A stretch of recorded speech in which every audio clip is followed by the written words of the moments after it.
Well, breathing not good, but I'll try. I've been thinking about this gang stalking that I hear so much about now. And it makes perfect sense to me. Perfect sense. I could go way back when, of course. But if I think back to 1998, which was the year that I began to look for Karen, I remember it, on the whole, as a very happy year. I had a lovely girlfriend. She was very sweet, very nice person. I spent a lot of time with her. I also spent a lot of time with Lynn Middleton, whom I have mentioned on here, in her home in Salisbury, as a friend. But when I say that, she was giving me sanctuary. She did it quite willingly. But even though I had such a lovely girlfriend in Southampton, I'm not quite sure at what stage in 1998 I heaved a sigh of relief when the bus crossed the border from Hampshire into Wiltshire, and I felt safe again. Because that was the summer that a lot of teen gangs, more than one, a lot of teen gangs went after me. It was like being back in school, and unfortunately, I don't know if there's some part of me emotionally stuck at various stages of childhood and teenage, almost certainly. Or parts, even. But I responded as I would have done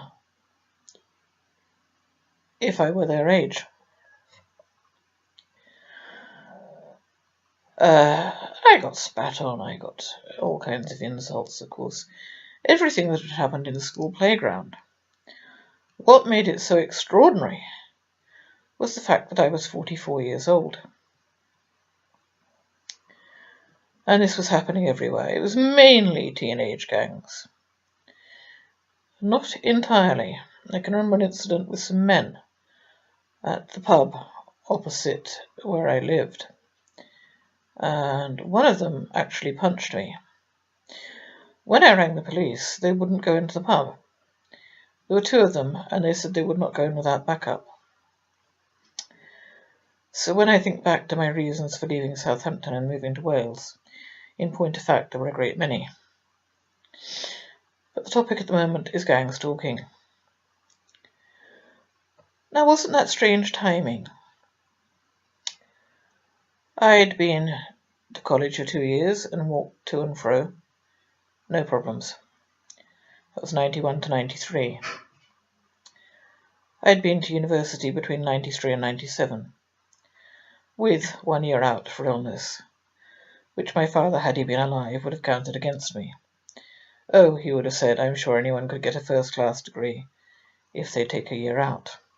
I was terribly ill, and I was devastated to have to take a year out. Anyway, during those 4 years, no gang stalking, no bullying, no teen gangs. I could walk or bus wherever I pleased, with no trouble whatsoever. It began the minute I started looking for Karen. And of course I told people I was looking for Karen.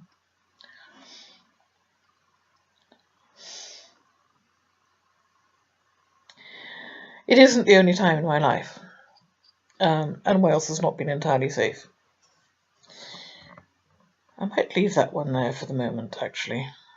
No, I won't. It's been going on for the last 3 years here in Wales. To the point that Dan and I lost last summer to it. It wasn't my lungs that stopped us having a summer. They were degenerating. But what stopped us having a summer was my fear of going anywhere with Danny. Because people would verbally attack us. And I would not have the breath to fight back anymore. or to defend my dog. And of course, if you ran too far away, he was off lead all the time in this particular town. Very safe crossing the roads. He's like a little soldier. I say sit and stay. He sits, he stays, he won't cross the road, even if there's a dog on the other side. Wouldn't work in a big town or a city.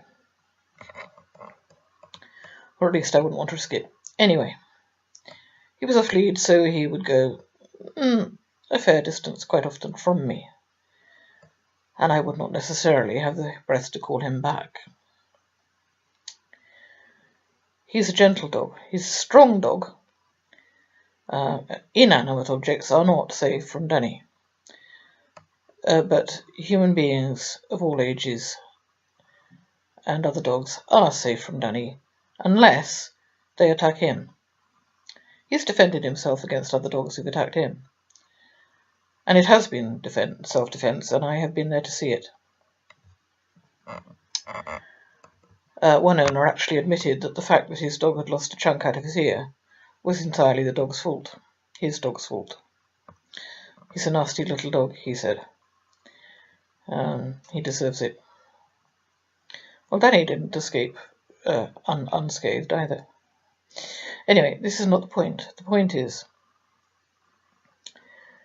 that I became scared to go out last summer. We lost what I believe to be probably the last summer of my life, certainly the last summer of my life with Danny, to what I would describe as gang stalking, because we couldn't go anywhere without people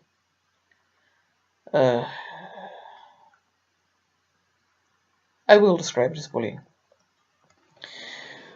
But there's more than that, and this will sound paranoid. People know the exact moment that I get out of my bed. I've even wondered if there is a CCTV or something in my bedroom. I have very thin curtains, which was stupid. Very stupid, but even so, I'm in a first floor flat.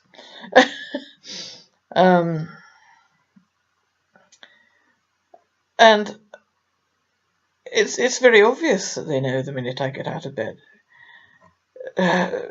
Because the sort of sequence of events after that. I've even sort of thought they know the exact moment I bloody wake up, which does sound paranoid, I grant. But their behaviour seems to indicate that. So I'm curious and intrigued by this gang stalking thing. And this wasn't even the subject I was going to go into. I always seem to want to talk more when my lungs are bad, to convince myself I'm breathing. Anyway.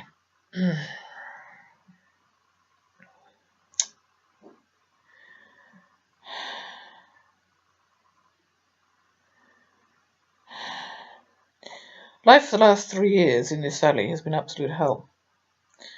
Which is not to say that some people aren't nice. A lot of people are nice. But I do feel watched. And it's not a question of feeling watched. I know that I am watched. People know when I go out. They know when I'm coming back. In my last residence before this one, every single time I went to Carmarthen, which is a 2-hour round trip, every single time. I was trying to sort out finance there. 2-hour round trip by bus. Every single time that I went to Carmarthen, my landlord went into my flat in my absence. That is entirely illegal, but of course there's nothing you can do about it. On one memorable occasion, the light was on the stairway. This meant that somebody had put a light bulb in, because there hadn't been a light bulb on the stairs when I left the house that day. I couldn't reach to put one in. And the other thing was that the heater was on in the bathroom. I never put the heater on in the bathroom. It was heated very well from below. It was a tiny, tiny house. I would leave one heater on below and it heated the whole house. So I never put the heater on in the bathroom. But it was on. And lo and behold, somebody having been into my bathroom while I was away The place flooded with sewage the next day. I have never regarded that as a coincidence.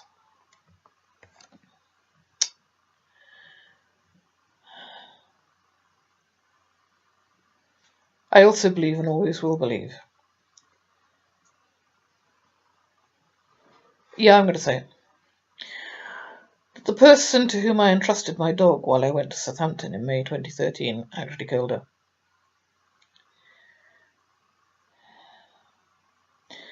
Whether she did or not, what she did do was dump her dead at the vet's without a word to me.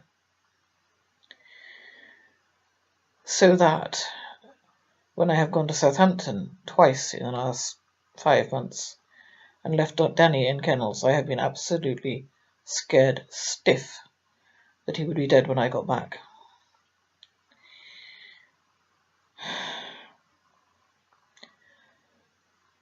I had thought I would not leave this valley alive. It's now possible I might leave it alive, and I can't wait. Gang stalking.